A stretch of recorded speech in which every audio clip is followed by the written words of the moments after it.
प्रभाग क्रमांक 40 मधील भारतीय राष्ट्रीय काँग्रेसचे उमेदवार दादाश्री कामटे, अलका बदे आणि रोहित साळवे यांनी कात्रज कोंढावा रोड परिसरातील विघ्नहर्ता सोसायटीसह विविध सोसायट्यांमध्ये जाऊन घरोघरी जाऊन प्रचार केला। यावेळी त्यांनी नागरिकांच्या पाणी पुरवठा, रस्ते, ड्रेनेज, स्वच्छता, वाहतूक कोंडी तसेच रोजगार व आरोग्य सुविधाबाबतच्या समस्या जाणून घेतल्या। निवडून आल्यास विकास कामांना प्राधान्य देण्याचे आश्वासन देत काँग्रेस उमेदवारांना नागरिकांचा सकारात्मक प्रतिसाद मिळत आहे। आज प्रचाराचा 5वा दिवस आहे। आम्ही कात्रजच्या शिवशंभूनगर लेनमध्ये आहोत। अत्यंत चांगला प्रतिसाद आहे। सर्वसामान्य नागरिकांपासून सुशिक्षित नागरिकांच्यापर्यंत सर्व गोरगरीब जनतेचा, मायबाप जनतेचा आम्हाला चांगला प्रतिसाद आहे। अनेक प्रश्न महानगरपालिकेमध्ये गेल्यानंतरही या भागातले सुटलेले नाही, गल्लीबोळातले रस्ते झालेले नाहीत, पाण्याचे अवेळे असणारे प्रश्न आहेत। त्यासोबतच या भागामध्ये आजही भाजी मंडईसारखे प्रकल्प उभारले गेले नाहीत। ज्येष्ठ नागरिकांच्या त्या आजही समस्या आहेत। विद्यार्थ्यांना फी नसल्यामुळे शिक्षणाच्या समस्या निर्माण झालेल्या आहेत। म्हणजे आज महानगरपालिकेमध्ये आपण जातोय, फक्त टॅक्स भरायला जन्माला आलोय का आणि टॅक्स भरतोयच का, हाच प्रश्न आज सर्वसामान्य नागरिकांच्या चेहऱ्यावरती दिसतोय। निश्चितपणे ही परिस्थिती बदलण्याकरता नागरिकांनी पुढाकार घेण्याचं ठरवलं आणि म्हणून भारतीय राष्ट्रीय काँग्रेसचे आम्ही 3 उमेदवार रोहित साळवे अमधून असेल, अलकाताई बदे क मधून असतील आणि मी दादाश्री कामटे ड मधून असेल, आमच्या सर्वांना साथ देण्याचं नागरिकांनी आम्हाला वचन दिलं आहे। निश्चितपणे 15 तारखेला या भागातील नागरिक हे या सगळ्या बकालपणाच्या विरोधामध्ये उतरतील आणि भरभरून मते हे भारतीय राष्ट्रीय काँग्रेसच्या काँग्रेस आयच्या पॅनलला नक्कीच करतील।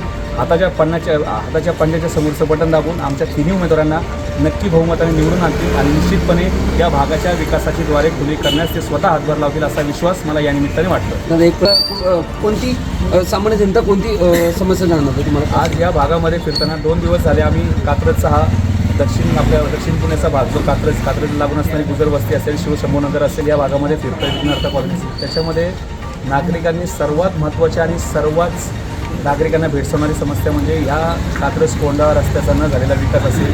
मागच्या 10 वर्षापूर्वी या भागातल्या स्थानिक आमदारांनी पोतराजाचं आंदोलन केलं होतं। खरं तर बघायला गेलं पोतराजाचा तो अपमानच झालेला आहे, कारण 10 वर्ष होऊनही मुख्यमंत्र्यांच्या हस्ते उद्घाटन होऊनही आजही हा नॅशनल हायवे म्हणून घोषित झालेला आहे कात्रज कोंढवा रस्त्याचं पूर्ण काम झालेलं नाही।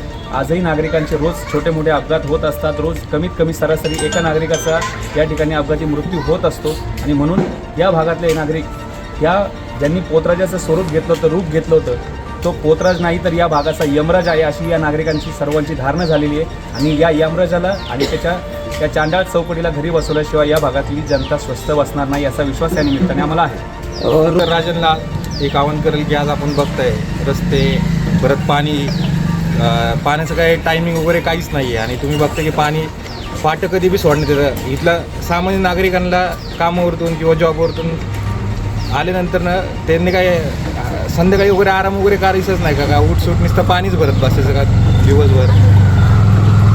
बरोबर, तर ते का नाही करत त्याबद्दल सांगा। मतदारराजांना एकच बोलेल की इथं आज तुम्ही बघता की परिवर्तन झालं पाहिजे, कारण तुम्ही वन साईड जर का सत्ता एकाच्या हातात दिली तर काय विकास होतं हे तुम्ही डोळ्याने पाहत आहेत आणि इथं बघायला गेलं तर आमदारच नगरसेवक आहे आणि नगरसेवकच आमदार आहे इथं, अशी परिस्थिती या भागाची आहे। लोक एक गृहिणी असून दुसऱ्या गृहिणीच काय सांगा?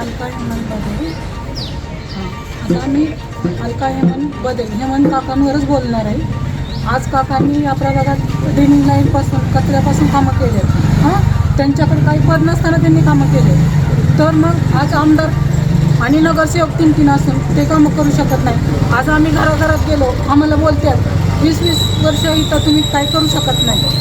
मग हेमंत काका कार्यकर्ता काम करू शकतो, पद त्यांच्याकडे पद आहेत ते का नाही करू शकत? बरोबर। आज ड्रेनेज लाईनची कामं केली आहेत, कचऱ्याची कामं केली आहेत, मग त्यांच्याकडे पद आहे त्यांनी का केली नाही? म्हणून आम्ही सगळ्या लोकांना असं सांगतो की एज्युकेटेड लोकांना